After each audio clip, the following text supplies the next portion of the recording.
Камелоти Пелесер е маршрут на северната страна на Чима Гранде, който е прекаран изцяло изкуствено около 60-те години на миналия век. До 2002 година маршрута не е бил минат свободно.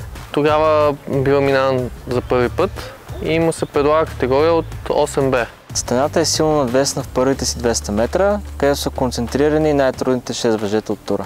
4 от трудните въжета са с трудност около 8А, като най-трудното е с трудност 8А+. След тях следват 200-300 метра катерене, като там трудността значително намалява. Стила на катерене става все по-традиционен и скалата се все по-лоша. По тура има над 30 набивни клина, които въпреки че са много, с времето са корозирали и не изглеждат особено надежни.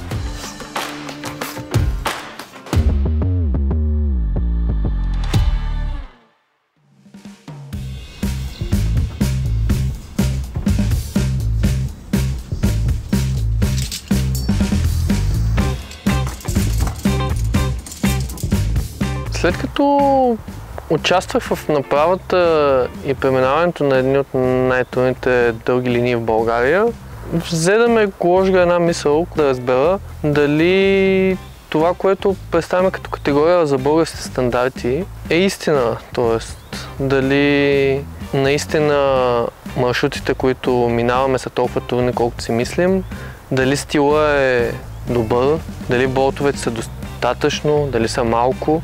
Общо да сверим часовниците с чужбина и как се прави с чужбина. Преди 6 години, когато за първи път дойдох да катеря класическия маршрут на Чима Гранде, попаднах на стар гидовник, в който видях, че по стената има линия с категория около 8А. Тогава алпийска линия с подобна трудност беше нещо, което е твърде трудно за мен и си помислих колко ще е хубаво някой ден да имам подготовката и опита да премина алпийски маршрут с такава категория на голяма стена.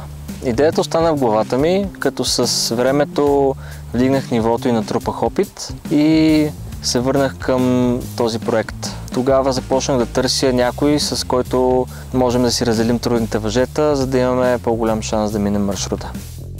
Хареса ми идеята на Росен, защото покрива и моите изисквания за сравняване на българските маршрути с чужди и самата стена е достъпна, не е много скъпо, е доста преминавана и се знае, че не е опасна.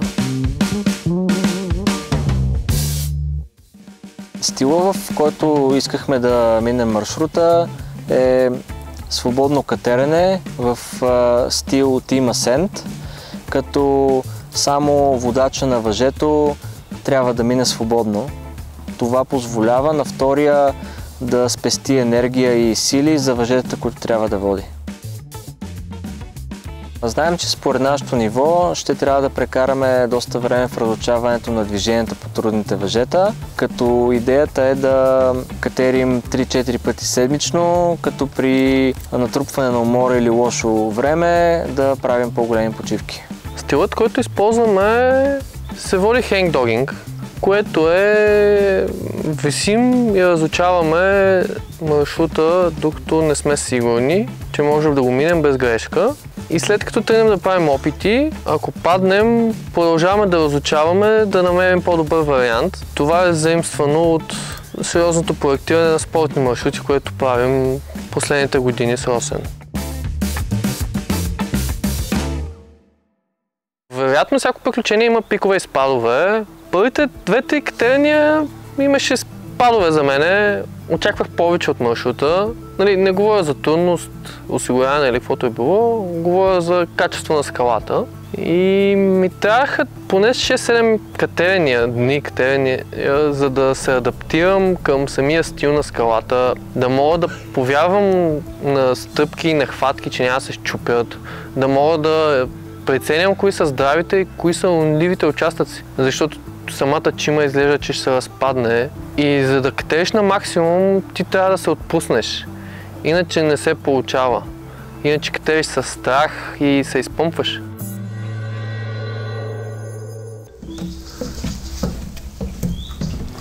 Десети ден на маршрута. 30, откакто сме тук. Трябва да минаваме вече днеска. Бързи и леки.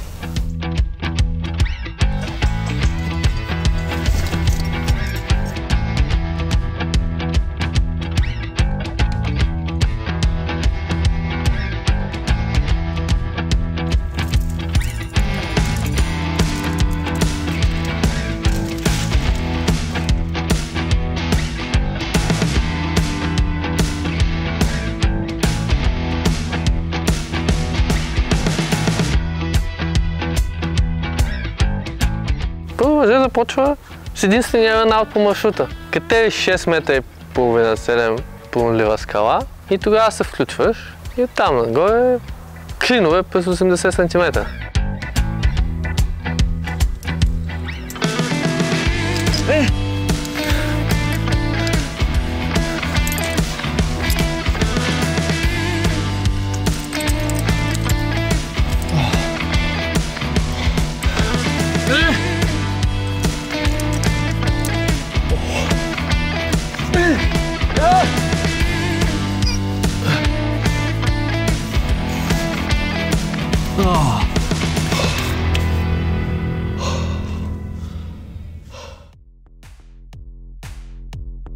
Второ въже почва с 15 метра силова издръжливост по ръбчета. С тук там е някой джоб между пасажите. Тръгваш и няма много хубава почивка, докато не стигнеш едно таванче. Обаче там не възстановяваш много, само връщаш мъничко и почват едни болдърчета с почивки. И след всяко болдърче ставаш една идея по-изморен, докато накрая просто не те причупи и не виснеш някъде или не паднеш.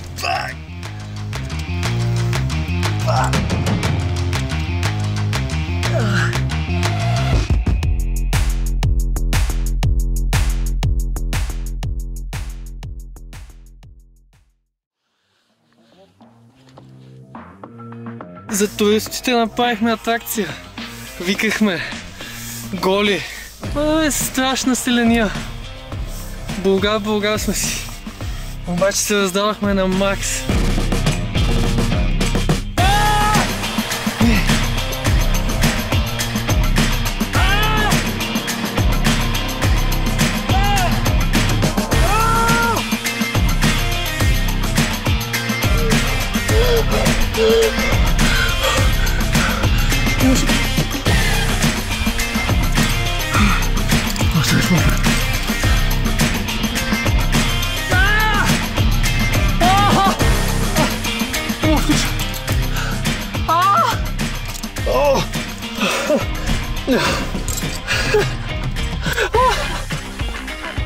Как се спомня?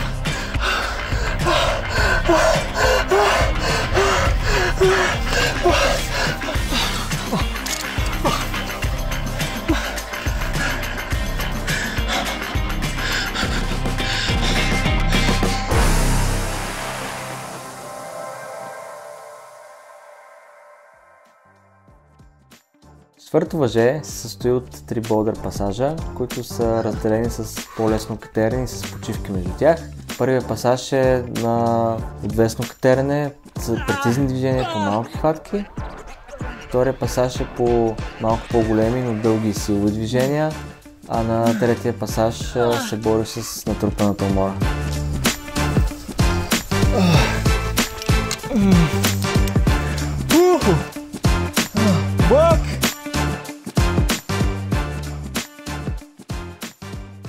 Пето въже е най-лесно от първите 6 и затова там няма приемки. И тръгваш с 30 приемки и ти гръмва бицепса да включваш. Но е готино. Първият път се струва много трудно, а като свикнеш чимата над вещето, си го цъкаш.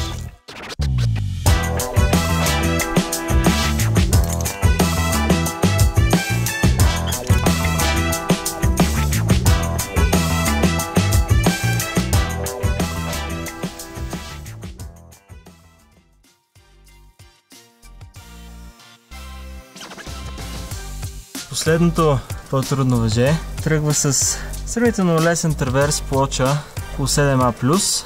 И тук 7 движения болдър по едно ръбче, половин фаланга. и от него две големи щипки. И една пета е така над главата. И от тук натискаш на петата и хващаш и тази обратна. И вдигаш и двата крака и горе един джоб и свършва. 7А плюс болда.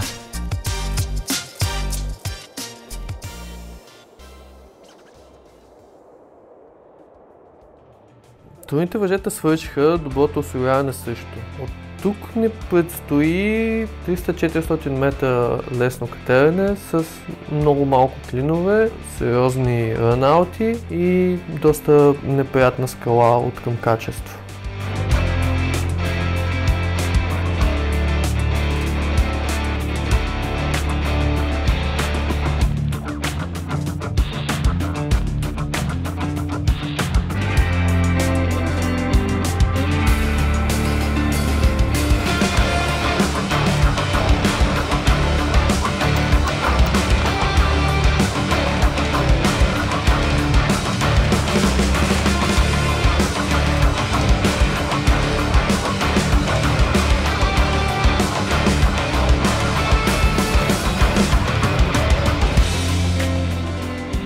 Къде си, Оска? Минахме!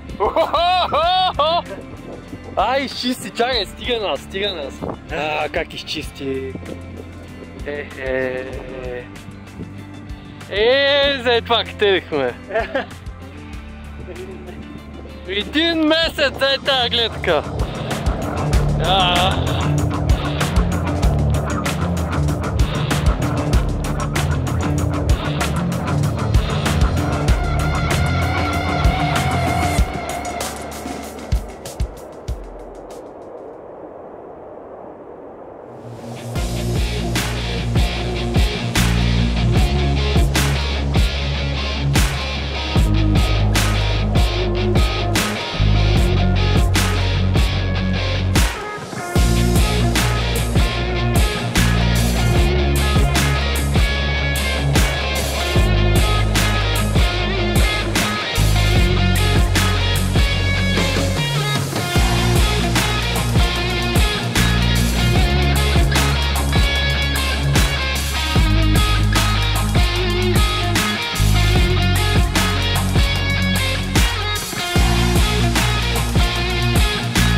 Значи, тръгваш от един джоб, правиш едно дълго движение за едно ръбче. Трябва да събереш ръбчето, да включиш. Оттам трябва да хванеш един гастон, да стъпиш високо, да прихванеш една странична и оттам да направиш дълго движение с дясна за един джоб. Чакай, още да покажа, има 3 движения. Още малко, чакай.